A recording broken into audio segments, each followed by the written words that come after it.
आज का प्रश्न है कि आपने बताया, नैनम छिंदाति शस्त्राणि नैनम दहति पावका ना चैनम कलेजंतियों को ना सोचती मारता। अगर आत्मा को मारा नहीं जा सकता, काटा नहीं जा सकता, भिगोया नहीं जा सकता, तो क्या जो है हम कैसे समझें कि जब आत्मा ऊपर जाती है तो उसको पनिशमेंट मिलती है, उसको बहुत दर्द दिया जाता है। तो बहुत ही सुंदर प्रश्न है। हरे कृष्णा। मेरा नाम है द्रौपदी करुणा देवी दासी और आप देख रहे हैं मेरा यूट्यूब चैनल प्रैक्टिकल भक्ति ज्ञान। इतना सुंदर प्रश्न का उत्तर भी बहुत ही शास्त्रों में डिटेल में बताया गया है। मैं डिस्क्रिप्शन बॉक्स में डाल रही हूँ, वो ज़रूर देख लीजिएगा और इसको भी समझने का प्रयास कीजिएगा। जब मृत्यु होती है तो शरीर जो है उसमें से आत्मा जो है निकलती है, तो आत्मा के साथ 3 चीज़ें और निकलती हैं, वो है मन, बुद्धि और अहंकार। ये तीनों चीज़ें, जैसे आपने कभी देखा होगा कि आत्मा का आकार एक्चुअल में कोई नहीं है, आत्मा का अपना कोई आकार नहीं है। जैसे कि हमने पहले भी डिस्कस किया था कि एक आत्मा का जो साइज़ है वो बाल के अग्रभाग के 10,000वां हिस्सा है। तो वो जो 10,000वां हिस्सा है वो जो है एक चींटी में भी होता है वही साइज़, और एक हाथी में भी होता है वही साइज़। लेकिन कई बार कई लोगों को आत्माएं दिखती हैं, उनका कुछ आकार होता है। वो जो आकार होता है वो उस बॉडी के हिसाब से होता है जिस बॉडी से वो निकली होती है। तो वो जो है मन, बुद्धि और अहंकार, वो जो है मन, बुद्धि और अहंकार, वो जो है उसी शरीर को धारण कर लेते हैं जिस शरीर को उन्होंने छोड़ा होता है।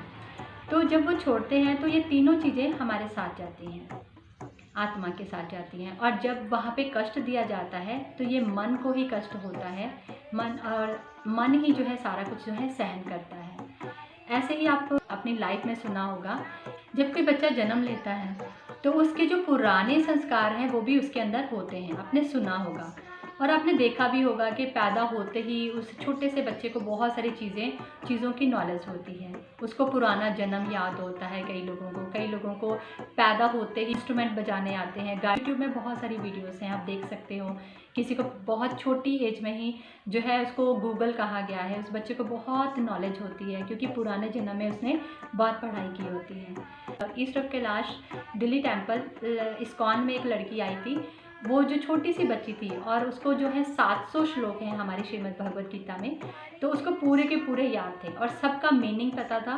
और छोटी सी बच्ची को अगर पूछा जाए कि ये वाले श्लोक नंबर का ये वाला जो है मीनिंग बताइए, तो मीनिंग बताती थी। और अगर उससे पूछा जाए कि इस मीनिंग वाले जो है श्लोक क्या है और कौन सा है, तो वो उसका श्लोक और उसका नंबर भी बता देती थी। बहुत ही छोटी, जिसको अभी तक हिंदी संस्कृत पढ़ना भी नहीं आता था, क्योंकि वो पिछले जन्म से ही ये अपने संस्कार साथ में लेके आई थी।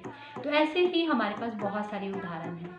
तो हम समझ सकते हैं कि मन, बुद्धि और अहंकार हमारे साथ जाते हैं और फिर नेक्स्ट बर्थ में वो ही मन, बुद्धि और अहंकार जो है नेक्स्ट जीवन में जन्म लेते हैं। बहुत सारी चीज़ें भूल जाते हैं, बहुत सारा कुछ, ये डिपेंड करता है हर पर्सन के ऊपर कि जो है वो कितनी चीज़ और कौन सी चीज़ जो है उसके अंदर प्रबल है, तो वो उस चीज़ को ले लेता है। आई होप जो है मैं आपके प्रश्न का उत्तर देने में सफल हुई हूँ। मेरा जो प्रयास है वो सही रहा हो, आपको समझ आया हो। हरे कृष्णा।